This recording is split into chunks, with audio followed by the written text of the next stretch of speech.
Welcome to the Live to Lift Up podcast. This is a storytelling initiative based on the life, the lessons, the legacy, and the love that Sandy Mohonathan so generously left behind.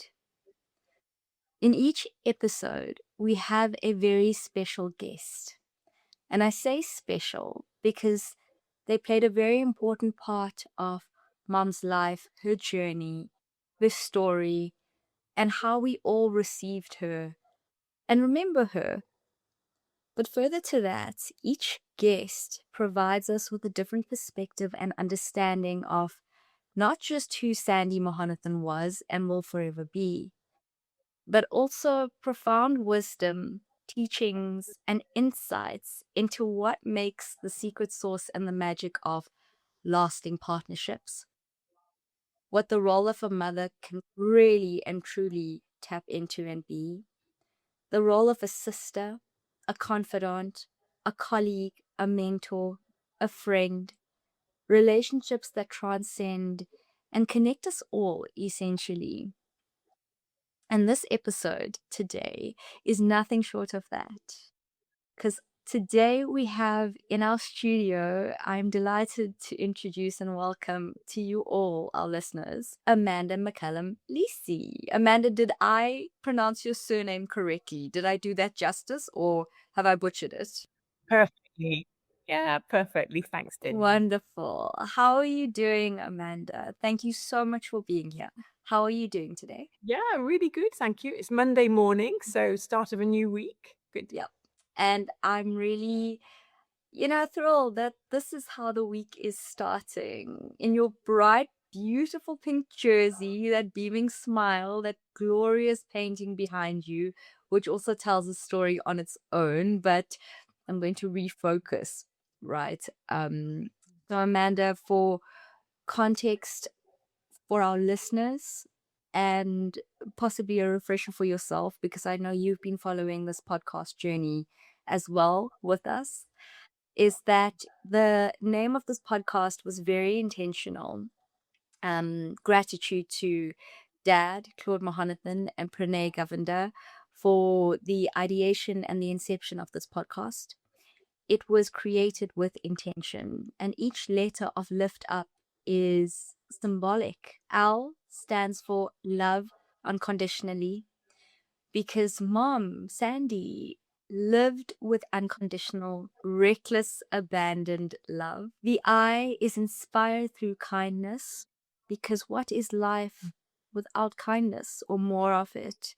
And she fundamentally led and created and lived by kindness. The F stands for foster growth. Wherever you have the ability to create, expand on, and grow what is around you, water that. P, together we rise, because the human experience and life is better done together. And what more of a beautiful legacy and a life to lead than bringing everyone that you possibly can along this journey to rise together, however that makes sense for each of us to see one another. The U stands for Universal Global Citizen. As many of you who have been following our journey or even look at the episodes that are live so far, you will see that we have people that come from all across the globe. Mom had a universal global citizen life and impact and connections and bonds that are so deeply rooted. And again, Amanda is not South African, so I'm very excited to get into that. And the P in Lift Up is for passion. Mom lived with passion. There were no half measures. If she did something, she did it with heart. She did it with authenticity. She did it with her whole self or nothing at all. And I think on that note is a really nice segue to introduce our guest, Amanda. Amanda, I am really thrilled to get stuck into this story for many reasons, because it's filled with every one of the letters of Lift Up that I am aware of alone. But I'm really excited for you to share something from each of these letters. So I think I'm going to start at the beginning, right? Amanda, could you please share with our listeners who you are, where you come from, a high level of yourself, and then I'm going to get into the actual juicy bits. Okay, all right. Thanks so much. So, I live in London now, or about 30 minutes north of London, with my husband John and two teenage children. Like your mum, John and I have lived and worked in many places around the world, and have also enjoyed that sense of being a global citizen in many ways. I worked with your mum in Accenture. We were both in HR, and in fact, we met in 1998. So we have known each other for a very long time. She's been such a fundamental part of my journey. And now I have my own leadership and team coaching business. So, yeah, that's a little bit about me. Thank you for sharing that. And heavens, Amanda, 1998. That's very long time ago. All right, so let's kick off from there. Could you please share with all of us your very first meet with mom, and where, what, how, and I think more importantly, how you felt when you met her. Oh, how did I feel? Gosh, she came into the reception of the office building. We gave each other a massive hug, and we were friends after that moment. I thought she was just wonderful. I had just joined Anderson Consulting, as was, and we were moving some people from the South Africa office to the London office. So Sandy came over to London to share and to help with the integration of these South African employees into London, and so that's how we met. Wow, I mean, she was, as you say, she leads with passion. She was this energy ball, and I think what I hadn't realized at the time, and she shared this story when we all met in Dubai. She shared this with the children, which was lovely. Was that in 1998, unfortunately, apartheid was not a distant memory for Sandy. And so she was very apprehensive about coming to London. And so just that warm embrace that we both had, and then, taking care of her during the week that she was in London, just made her feel like, oh wow, this is what it can be like to receive that big warm welcome. And because I was wearing a red coat, from that point, she always called me her little Red Riding Hood.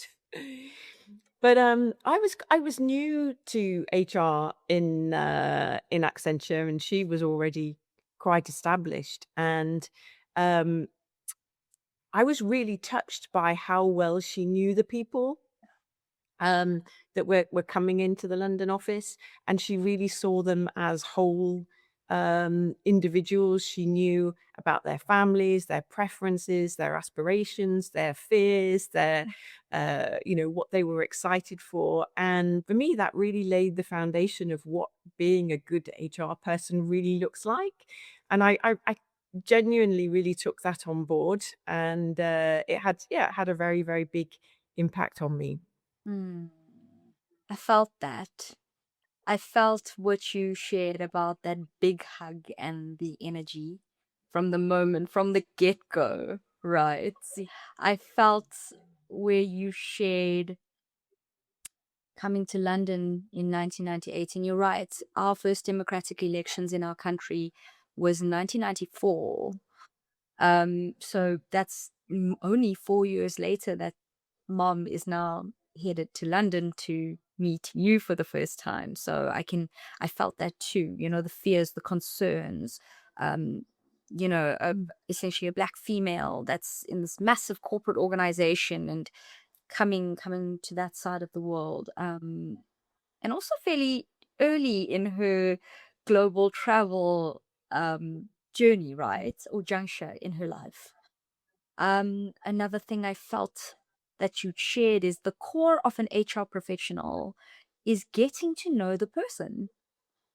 That's the whole human being. You spot on have phrased it as the whole human being. And I want to lead from there. as the next discussion point, as it were, in that as an HR professional yourself or having that background, what would you say is the secret source of becoming or being or encapsulating the role that is human resources professional? Wow, that's a very broad question, Danielle. And people's careers can be very different, right? You know, whether you're focused on recruitment or compensation or looking after a group of people in the way that your mum and I were, it stays true to me that thinking about people as a whole human being is what really matters. And it's not always easy, particularly, you know, in large companies where you're looking after you know, sometimes thousands of people. It's not perhaps as easy as one would think it would be. And often you're leading change programs that are difficult for people. So um, it can be really challenging. But I think not nonetheless, it's really important to get alongside and really think about where people are, you know, sort of live in their shoes, as it were, when you think about any change that you want to bring about. It's a challenge for sure. It's not straightforward. And if I think about the world now, I'm no longer in HR, but the with AI and with so much more technology that's used in some of these processes, there is more of a disconnection. And so we have to work even harder to stay really connected uh, to, to people. I feel you give a really good stab at answering that very broad question. And the reason I wanted to kind of gauge your perspective is because mom did it really well. If I if I recall mom's career journey and path, it started as teacher. Mom started teaching at a remedial school at the very, very beginning of her career, if I could call it that. Fresh out of the university, started as a teacher at the school for children with different needs. Then moved. I suppose there was a couple of things in between. Then moved to Johannesburg and started at a small consulting company with Peter Glover, who remained one of her mentors till the day that she died. Then she got the opportunity at Anderson Consulting, right? Initially as an executive assistant and took double roles and hats and worked her way up this corporate ladder and became the HR professional within Accenture that she did. She then went to do a stint at Microsoft. Then she did a stint at APSA. Then she went back to Accenture. Then she moved to Minneapolis. Then she came back. Then she moved to Dubai and was with Amana. There was consistent change, and she'd said to me that when she was moving into the construction business or world at Amana in the Middle East, she said, I know nothing about construction. Absolutely nothing. It is completely out of my depth and my field. But what I am open to is learning. I am open to knowing that I know my craft. Excuse my language, she would say, I know my shit. But as frank as mom could be, right? You can hear that. But she would own herself, which is what I absolutely loved. Mom owned all of who she was, and unapologetically so. But she took whatever environment she was in, knowing that she knew the fundamentals and the foundation of HR. Which, if I really think about mom from not as my mom, but as a human being, when I think of an HR professional for what I know and understand it to be, she was HR. It's a very important role. It's a very critical role in an organization to have a chief of people staff, because they are responsible for the whole human. I love that you said that. And I would like to maybe bring in from your perspective, Amanda, when working alongside mom, because you said friendship from the onset, but it was stemmed from Anderson Consulting and the working environment. What do you believe that as this HR professional she did phenomenally well that got her from where she was to where she landed up? Lots of things. But probably the thing that really stands out for me is her curiosity. Constantly asking questions about people, about situations, like just constantly wanting to learn. One of the things that Sandy did was she made us all feel really special to her. And she did that because of her curiosity. Like she was always asking me about what I was doing, what the kids were doing, what John was doing. She was just, yeah, super curious. And that just brings people closer together, always telling us about what you were up to. Yeah, I just loved that. I loved that. And I think it was 2018. She invited me out to Saudi with her. I was the global inclusion and diversity lead there, and she thought I ought to experience what was happening in the Middle East, which was a phenomenal experience for me. And I was in the room with her. We did lots of sessions with different groups of people. And again, that curiosity, where in many ways, as the HR lead for that group as she was, she could have had sort of a front and appeared like she knew everything.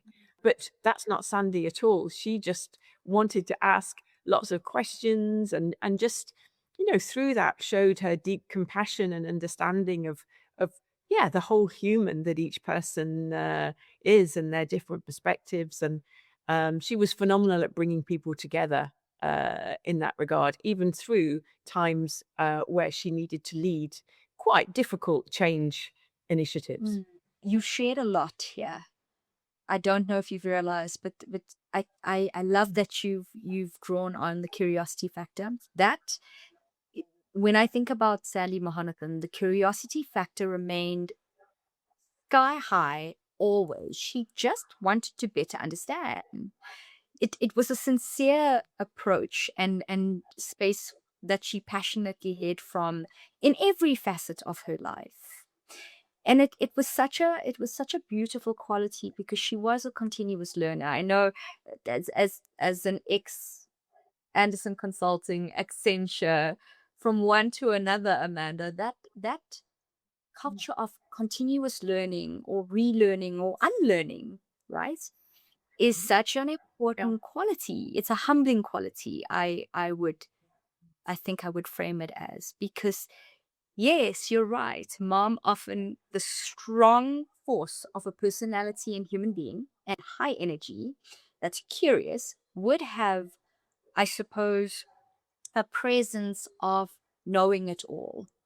But very quickly, like you shared, but she didn't. She was constantly open to seeking to better understand and going, oh wow, okay, you've just taught me something.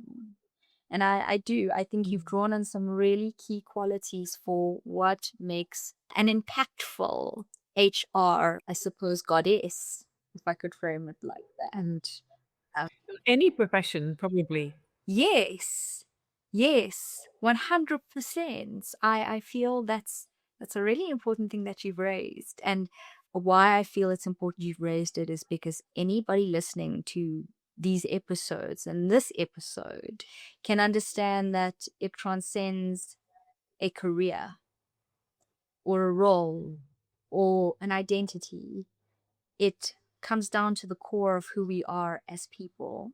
And I feel that I would like for you, please, Amanda, to expand on the Saudi trip that you and mom took, because I I would like for our listeners to hear more about that experience, because I remember mom sharing that trip with us as a family, and it was so entertaining that I would like for you to Yeah. please share it with our listeners as well. Yeah.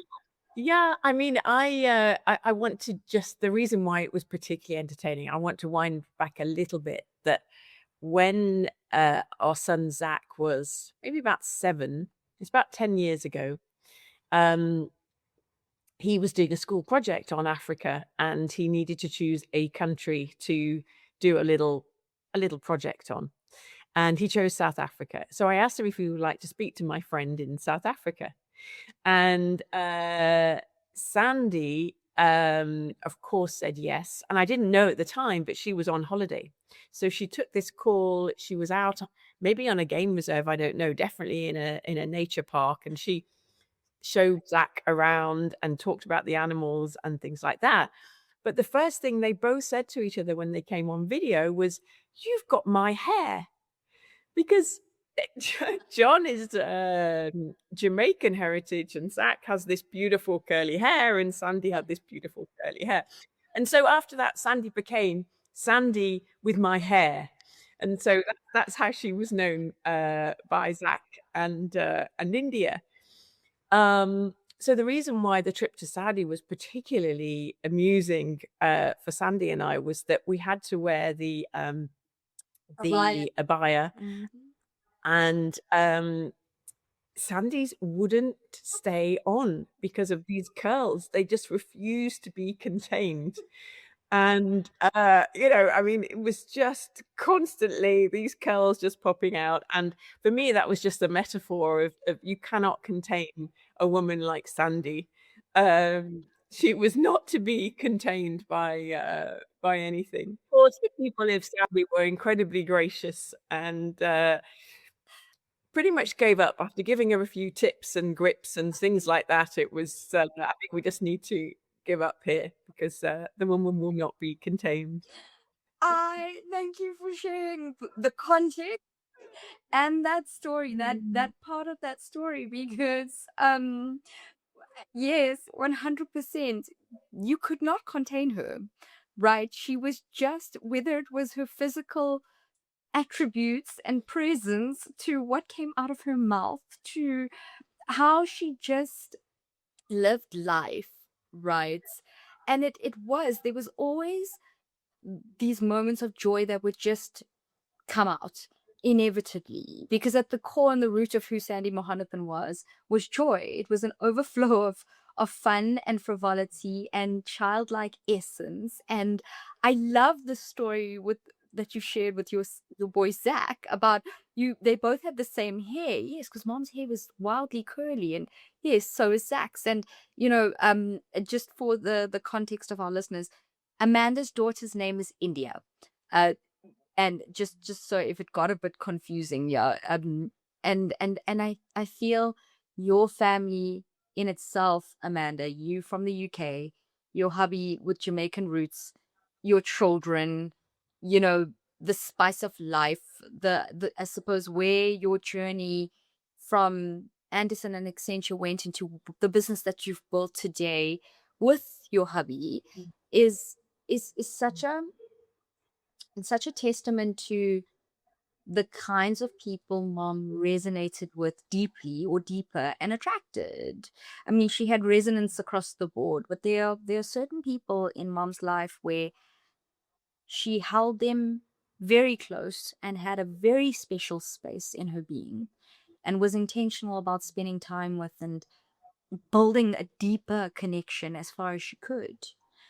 And Mm. you, Amanda, I would like you to please share more of the role that you had at Accenture and Anderson, because when I was at Accenture, your name was that of legend. This is somebody that is hugely respected and admired and looked up to in the Accenture world and beyond. So I'd like for you to please share a bit more about that position and your role at Accenture during your time. I was there for 26 years, and so I had many different roles. I think where Sandy and I crossed paths most was initially, but then I went on to work across a number of technology centers. So I actually met my husband in India while I was helping to set up the India Technology Center. And we went to live in Hong Kong. And at that time, I was supporting the businesses across the technology centers, which were in the Philippines, China, India, Latin America, Eastern Europe, all over the place, as well as US and Canada. And so we stayed very connected there. And then later on, when I became the inclusion diversity lead, that role was incredibly important to Sandy. You know, she lived with inclusion. Diversity was part of her. And so that's why we teamed together so much sort of later on as well. So yeah, a career of many parts, I would say. And then towards the end, I trained as a coach, and I was coaching in house, which then gave me the opportunity to set up my own business. I guess for Sandy, she and I just stayed connected wherever we were in the world. It didn't really matter that we were part of Accenture.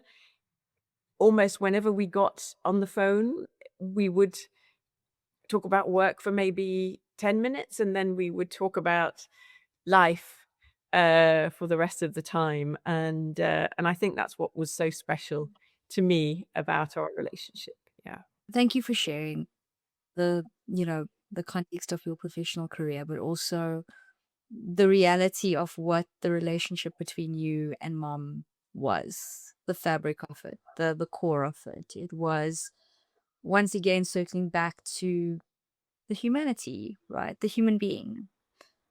What is going on in your world? What are you up to? How is your family? It was always centered on, and I'm going to bring it back to the letter L of LiftUp, love. To love unconditionally, what does that mean? It could mean you give of your time, could mean gifts, it means curiosity, it means making the time for what's important to you, and holding space for the person that you love, right? The bond that you have, nourishing, nurturing that, seeing it. I suppose loving unconditionally is that none of us are perfect. There's no such thing. But we love anyway. We love in spite of. And I feel that that's such in watching you and mom when you would be together, it was like watching almost two school kids that they're not, yes, they're moms and they're these powerhouse career women and they've got a million things going on and juggling and wearing many hats, but at the core of it, when they're together, they're just little girls. They're seeing the person. And I suppose that's such a beautiful quality, to love unconditionally, to be able to have that capacity. And that woman had room. She had room and space for so much love to pour out and into Yeah, life. she's completely unique. I would say one in a million, but she's not one in a million. She was completely unique with the energy that she brought, the curiosity, compassion, passion. I know we're going to talk about that, but yeah, it's just, I mean, you and I both love the energy world, and there was no energy like your mum's energy. I mean, it was just, um, she filled a room, she could fill a stadium, you know, yeah. Mhm. Absolutely. Absolutely. The the rawness of what you shared, not just a room, but a stadium, that is inspirational, right? She inspired a lot of people, and through the kindness factor, because she saw your humanity, because she sought to be able to understand the person she was engaging with. Only then could she really understand how to support you by asking the right questions. And her intention was always pure. It was always in the right place. But that inspirational quality about her, I think, is something that is so transcendent if we look at how she impacted lives. She didn't enforce her way. She No. came at it from, what's better for you? Because I understand you better. Because I've created the loving, safe space for you to share that with me. I see you for the human being that you are.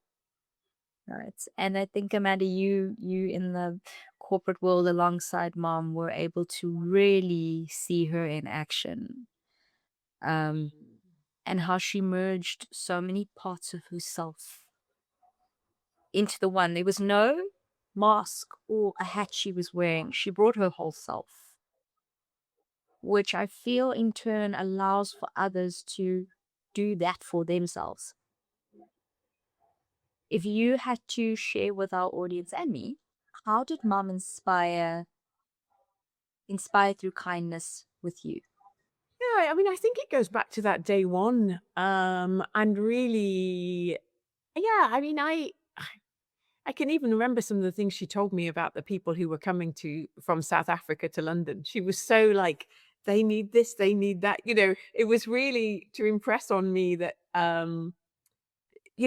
we need to support these people holistically. They're gonna find this quite difficult to move to this new city, and that deep, deep kindness and care really, really uh, put a big impression on me as a new HR person, as a new person in this big global company. I mean, I met her within 6 months of joining Anderson Consulting, and so um, I I mean that ability to go deep with people, I just saw in again and again throughout our interactions together.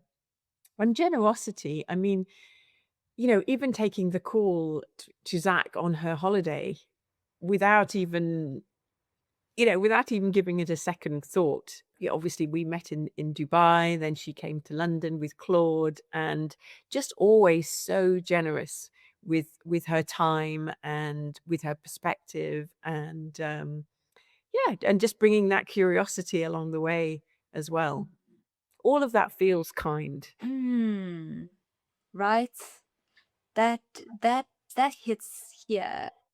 That you feel is not necessarily something that somebody can mimic or put on, or you feel that, right?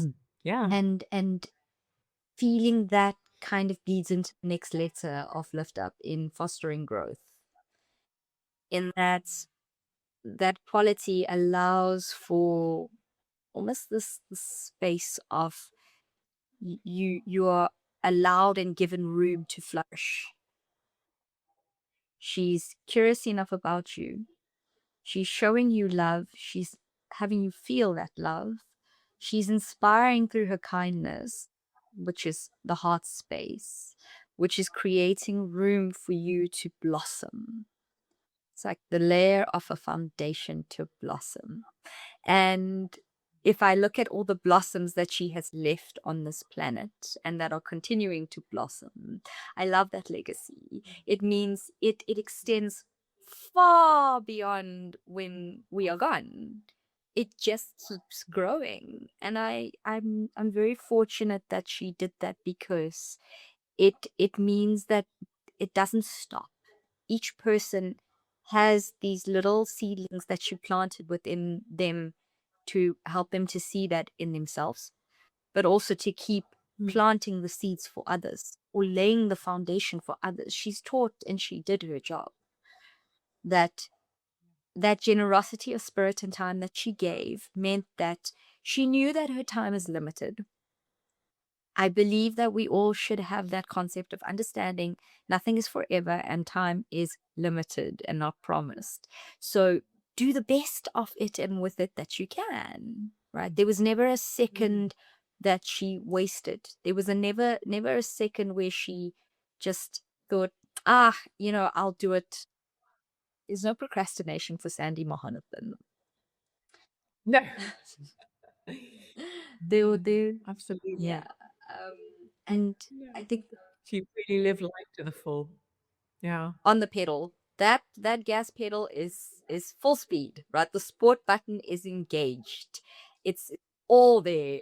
Cylinders are firing. So if we look at the next letter in Lifter, it's T.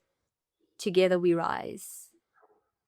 And if you can pull out one poignant memory, and I know it's 1998 is a long time ago, so we're now in 2026, so there's a plethora here.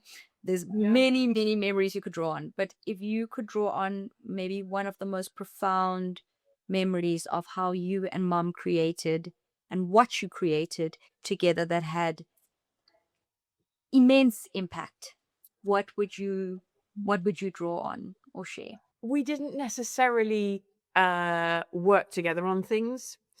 So it was more about us sort of collaborating and coming together and sharing. So I can't come up with a program or something, but certainly the trip to Saudi was really significant for me in helping me to understand the Middle East better, and for Sandy too, because some of the things that we did and the places we went were new for her also. So, but I think just even in terms of Sandy's, this is 2018, by the way, so I'm not going so far back, but 2018, even just in bringing me along, I mean, that was so typical of Sandy to say, "Hey, I'm doing this. I think this would be useful for you too. It would be great for people in the Middle East to meet you and understand a bit more about what inclusion and diversity is." And so just bringing people along and teaming together was Sandy. So who can say no to a call like that? I'm glad you also chose to lean into that, right? That was a vision, and she really had the ability to spot these opportunities for different people and go, hey, that would help that person. That makes sense. This would really benefit them. So I'm really glad you too leaned into that when the call came.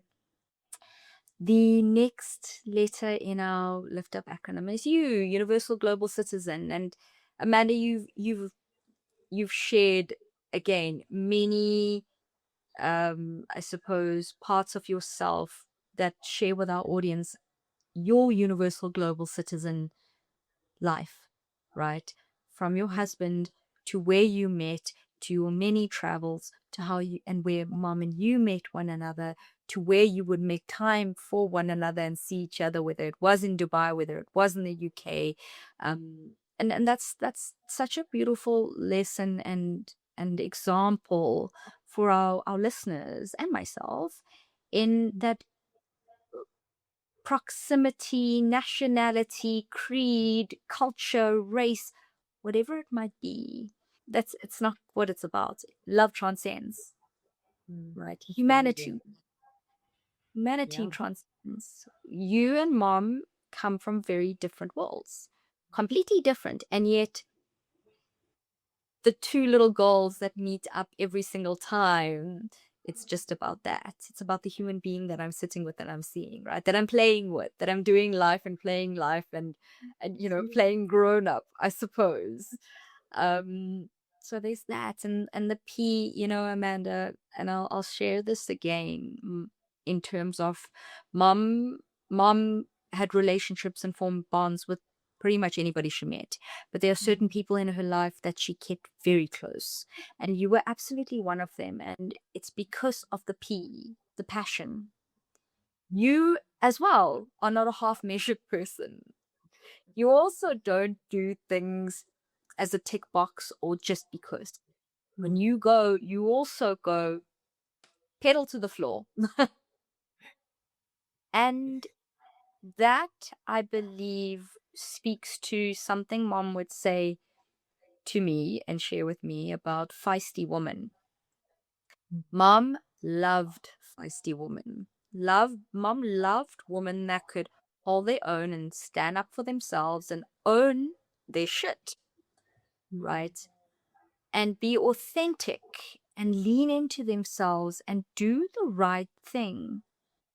She would often say to me, "Oh, my child, you are so feisty. You are definitely my child."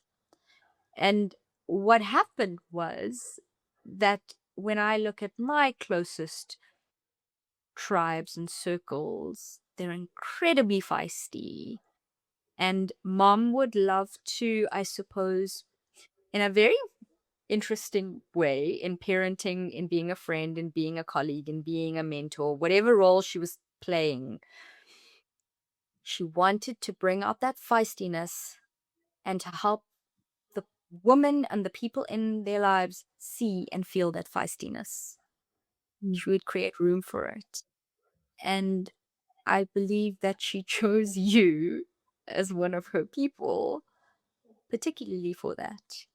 And I would like to ask you to please share on this call, as a woman in a corporate world, where and how did you see that most come out with my mother? And how did she use it wisely, sparingly, and effectively? Wow, what a question. I think I only saw passion from a positive perspective, as in bringing the love, bringing the compassion. Yes, for sure, she used her voice to share the experiences of others that had not got that platform maybe to share. So absolutely, she spoke with passion around things that needed to change on behalf of others. She really advocated um, for others. But, I think it comes to the joy and the curiosity that we've already talked about and the compassion. With Sandy, there was always humor, there was always humility. She never tried to strong arm somebody into anything. It was always with humor, with yeah, and with deep care.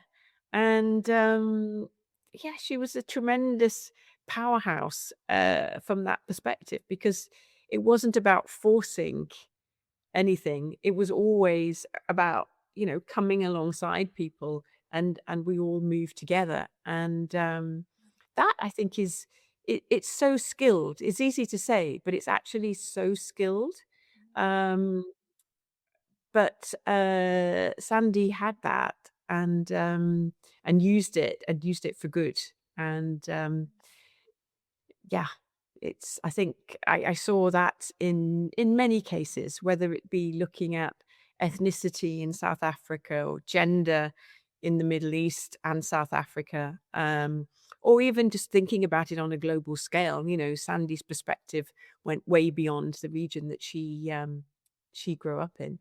So yeah, passion, but energy for good is how I would summarize. Love that. You've answered that question profoundly. There's so much to learn from that response because, again, it almost circles back to the the human being. If you are playing this role of leader in any part, way, shape, form in life, no matter what space, it's the human first.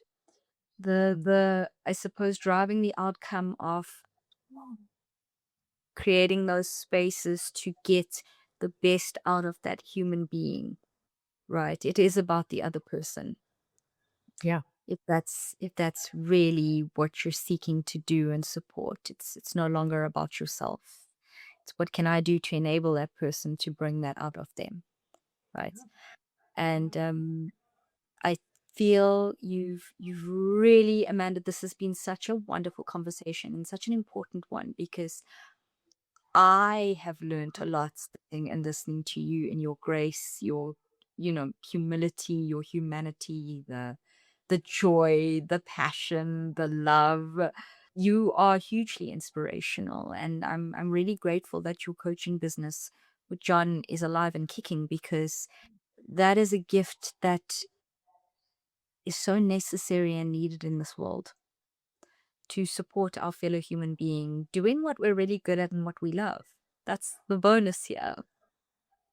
And the concluding question to ask you, how are you lifting others up today and who has lifted you up? So who has lifted me up? Um, Lots of people, but I think, often what happens in childhood is perhaps very significant for us. And I would point to a dear, dear aunt who always saw me and encouraged me. And I know um, whether blood relative or not, Sandy had many people who consider her to be an aunt.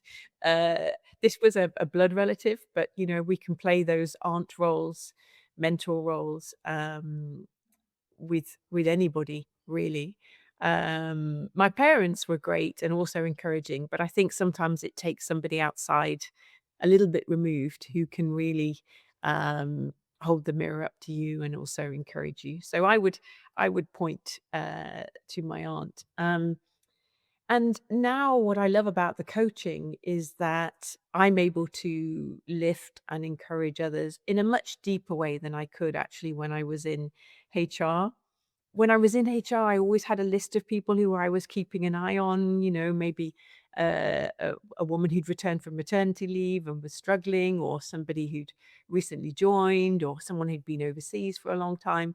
And I would um, make sure people were okay and check in with them. But it was always a, a snapshot time.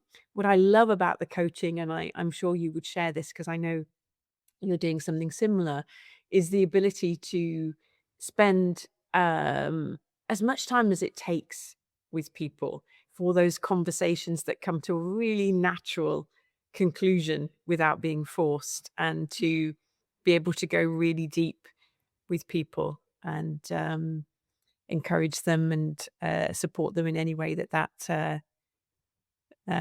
meaningful to them. Thank you for that.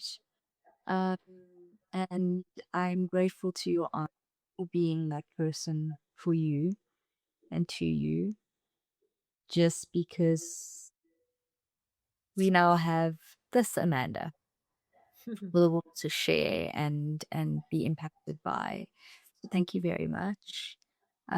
It's been an absolute treat to have you here. Thank you for making the time. It's been one of those conversations I have no doubt our listeners will absolutely appreciate and learn so much from, just because we feel it. Nothing is contrived Denielle. here. It's felt. What you have shared has been felt in the heart space. And I am really grateful to Sandy Mohonathan for having you being brought into the fold of our lives and our family. It's been an absolute privilege, and I'm really grateful. I also look forward to meeting you in the UK. Yeah, Couple yeah, of we'd weeks. love that. It's always a bed here for you. Thank you. And I want to say thank you to, firstly, the man behind the lens, Vikash Manjaria, without whom what you see as the final episode is not what happens through every recording. Things take place that nobody is privy to, but thanks to Vic, everything is beautifully stitched and put together for us to share it with you in the package that it comes in. So thank you, Vic.